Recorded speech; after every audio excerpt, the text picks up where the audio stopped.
should. It's dead rated, so it's had a fair bit of water on it. And this will have a look at the pattern here, Keith, obviously after yesterday's racing, and they're off. Let's go. Saturday Sports and Bridgewater Lad a little bit slow to go. Not Dreaming, Glen Ormiston Brave gone away quickly with Western Violet, and also shoving through Torque Converter. There's another one deeper on the track, and that is Musically Inclined as they settle from Our Ranch, King and Country. Zero back, trapped a little bit deep around the outside of those. Then was a Deciman. Behind those Noble Sunset, Saturday Sports, Bridgewater Lad back at the tail of the field, and back with it there was Making Stars. Down the hill they go, past the 800 metre mark, and Glen Ormiston Brave on the outside of Torque Converter, and a Deciman making a line of 3, 2 lengths to Western Violet. Then King and Country being ridden up to getting to fourth now from Musically Inclined, Not Dreaming on the inside. Zero back, struggling back past centre field with Noble Sunset, Our Ranch, and then Bridgewater Lad as they come to the turn. 400 metres out, Torque Converter on the inside. The widest runner is a Deciman, Glen Ormiston Brave in the centre under pressure. King and Country hooking out deep, and further back Musically Inclined, and then comes Western Violet and Zero back as they head down to the 200 metre mark. Over on the inside, Torque Converter, and in the centre, Glen Ormiston Brave, a Deciman, and King and Country down the outside. Over on the fence, Torque Converter, grabbed by King and Country out deep on the track. Going with them in the centre, Glen Ormiston Brave, but King and Country is too good and gets in by a length and a half to Glen Ormiston Brave. I think Torque Converter may be third from a Deciman.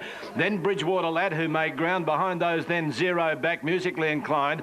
Then further back was Making Stars, followed by Noble Sunset, Western Violet, Saturday Sports, and Not Dreaming last over the line. Well, there was a message in that race, wasn't there? Bill Strigg bringing King and Country wide on the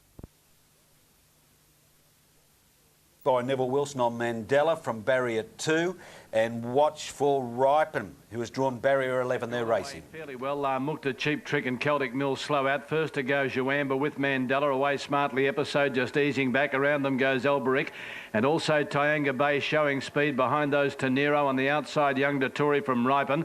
Back in the field, Star Tris got a check dropped out of it there. Going up on the inside, La Mukta with Celtic Mill, and further back then Cheap Trick back at the tail. Down the side, the pace is on here.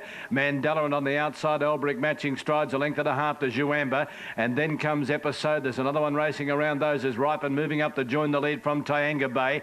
Over on the inside, Tenero runs on 2 lengths. Further back then was Kate's Grace, followed by La Mukhtar, and then further back Young Datori as they corner Celtic Mill with Star Trist and Cheap Trick in the straight here, and deep out Mandela with Juamba nearer the inside. Tenero, the widest runner, is Ripen, and then comes Episode 200 metres out on the outside. Mandela nearer the inside. Tenero maybe in front, it's hard to tell. They're clear of Juamba, and La Mukhtar getting up on the inside. Mandela, Torero, La Mukhtar on the inside. Tenero in front near home. La Mukhtar flying as Episode, but Tenero wins from Mandela.